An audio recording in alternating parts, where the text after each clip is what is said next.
السلام علیکم۔ آج کی ویڈیو میں آپ سب کو خوش آمدید۔ جب حضرت موسیٰ علیہ السلام 6 لاکھ بنی اسرائیل کے افراد کے ساتھ میدان تہ میں مقیم تھے تو اللہ تعالیٰ نے ان لوگوں کے کھانے کے لیے آسمان سے 2 کھانے اتارے۔ ایک کا نام من اور دوسرے کا نام سلویٰ تھا۔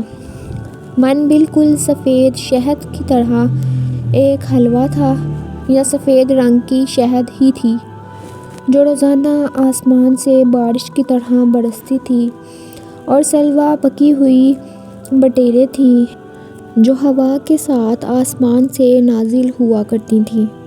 اللہ تعالیٰ نے بنی اسرائیل پر اپنی نعمتوں کا شمار کرتے ہوئے قرآن مجید میں ارشاد فرمایا ہے کہ وَأَنزَلْنَا عَلَيْكُمُ الْمَنَّ وَالسَّلْوَىٰ، اور تم پر من اور سلویٰ اتارا۔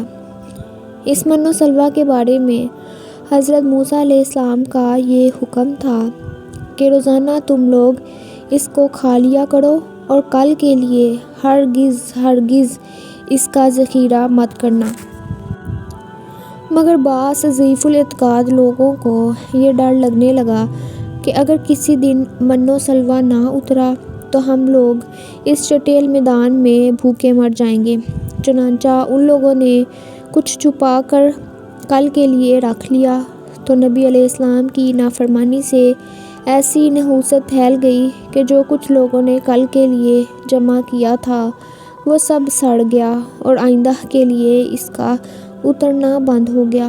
اس لیے حضور اقدس صلی اللہ علیہ وآلہ وسلم نے ارشاد فرمایا کہ بنی اسرائیل نہ ہوتے تو نہ کھانا کبھی خراب ہوتا اور نہ گوشت سڑتا۔